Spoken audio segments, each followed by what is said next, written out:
Alright guys, welcome back. After all this annoying setup, we want to do some more interesting stuff. In this video, it's perfect to begin with this one. So in this video over here, we want to release our smartphone. So how can we do this? And what do I mean with releasing the smartphone? Well, let's have a look. Here we've got our laptop and we've got a smartphone. For example, this one over here. But this one, it's a consumer device and therefore some features are not being enabled by default. Those features can enable us as a developer to perform or investigate certain things. And these features, they are core features if we want to do some app hacking. If we enable them, then our smartphone will become unlocked. So this one has then more powerful features to inspect and interact with certain applications. And this one, it's a core feature to perform Android application hacking. To enable those developer options, this can be done within 3 simple steps. The first one is we have to go into the settings of our smartphone. And then we've got something like About the Phone, and within About the Phone we have to hit 8 times this build number. It hasn't to be that fast, it can be also a little bit slower. But after hitting this 8 times, we have now enabled those developer options and we can find them within our settings. The question is now, what makes them that amazing? So what's that important about those developer options? Well, let's have a look, because these are really underrated. The most important feature is of course the ADB shell, so the USB debugging. We can attach a USB cable to our phone and then we can start debugging, interacting with those applications. But those developer options have some really underrated options in there. For example, we can select the mocking location. Okay, might be not that interesting. We can spoof GPS location for applications. Sounds nice, but maybe not that interesting. All right, I get this point. Then we've got things like select and debugging application. Okay, it's getting interesting. Then we've got pointer location, and this is freaking awesome. We can get the exact coordinates of a view of our application and we can interact with this one. We have a nice example regarding to this one. But I guess the most underrated option is the Bluetooth HCI Snoop Lock option. So what is this?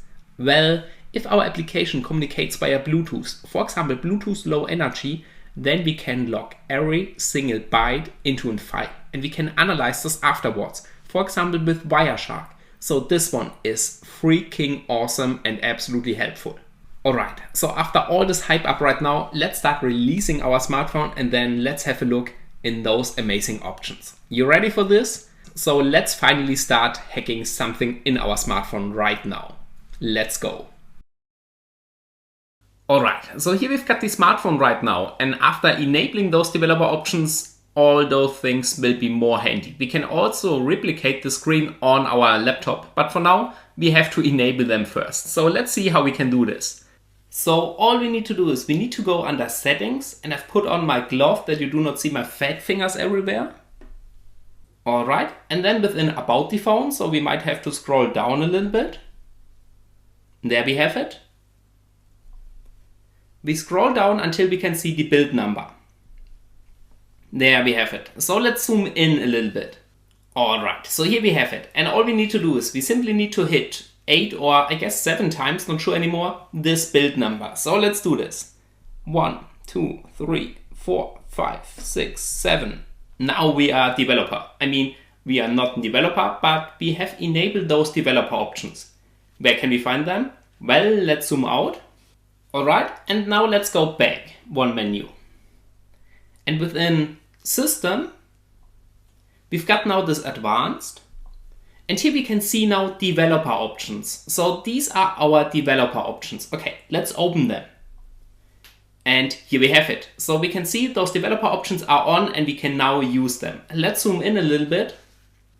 Alright, the most important option for me right now is the USB debugging option, because then we can access this device via USB. So let's enable them, because then we get a lot of useful features. So let's see, we scroll down a little bit. Here we have it, USB debugging. So let's enable this.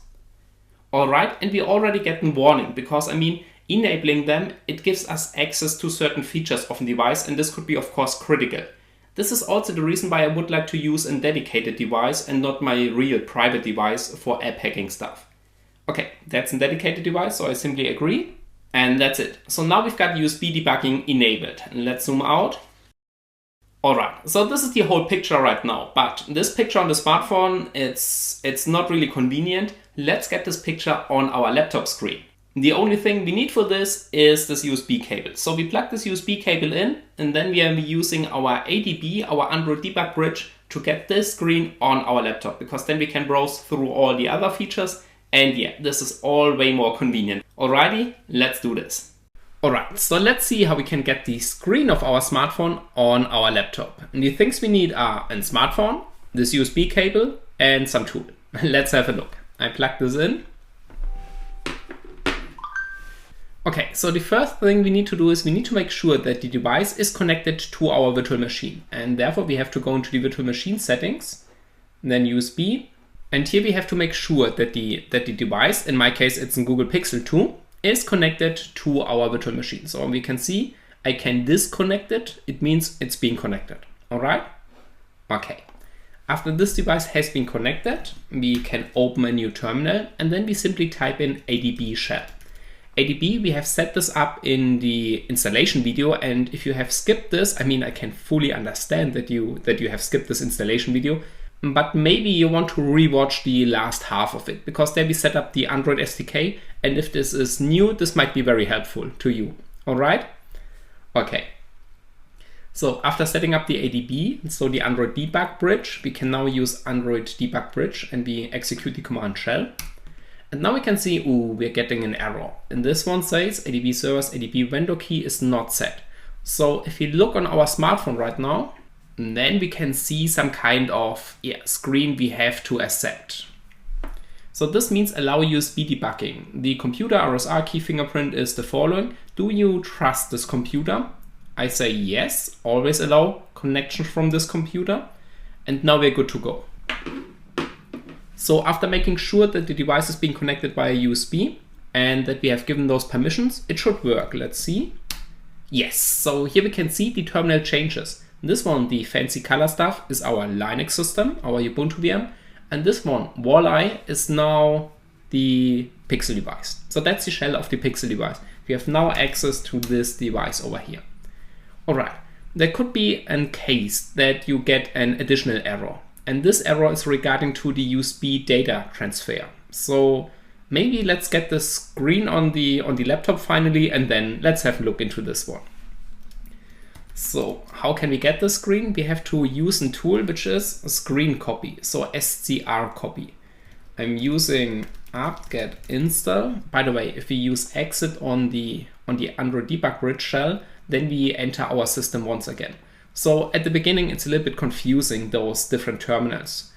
Remember the color one, this is our Linux system, and the just white grayish one, this is our device. And we can also see this code name of this device. Pixel 2 has code name Walleye. Pixel 3 is, I guess, Sailfish. I'm not sure about this one. Nexus is Hammerhead. This is something I know for sure. Okay, so, but we want to install something. So let's see. apt-get install, SCR copy. Yes, we need root privileges. So we add sudo.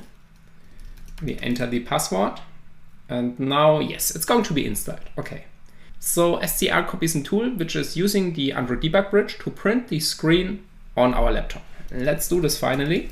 We simply start this tool by typing in SCR copy. I clear the screen and make this a little bit larger. There we go. All right. And here we have it. This is our device. Perfect. So now I can show you all these things a little bit better. In case if you get an additional error, this might be regarding to USB and data transfer. So if you normally just plug in your device, it might be only charging, which is, I mean, perfect. In case if you just want to charge it, then there is no need to transfer data to give someone access to this device. But regarding to this one, access is required. And we can set this part if we drag this down. So that's absolutely fancy. We can use the mouse right now to show all of this. And then here we can see Android system charging this device via USB. Okay. Tap for more options. Let's open this. Yes, you might want to set it to file transfer, Android Auto. Okay, we can see it's restarting right now. And now we get this message that we are reconnecting this device. I say yes, connect this device to my virtual machine. Always keep this connected. Okay, and this should solve your error. So now if you're opening the ADB shell, then the other error should be gone. All right? Okay. So this is all for this video right now. And let me close this, put this on the left. All right. What have we done? We have enabled developer options. Oh, one last thing maybe, one fun fact. If you go into settings and then within system, there's an Easter egg in here. Is it within system advanced? No, sorry. It's about the phone. Yes.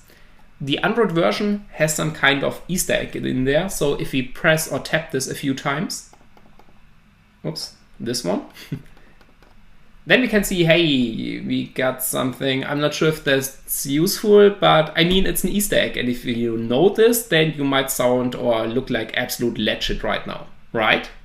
Absolutely. So in case if you have another version, those versions are named after sweets. It did start with cupcake. Then we've got something like version 6 was marshmallow, nougat, and stuff like this. So it's A to Z, and it's always sweets. All right? Okay. But now, back to this one. So what have we done? Besides playing around over here, we have enabled those developer options. So within System, Advanced, we have now those developer options.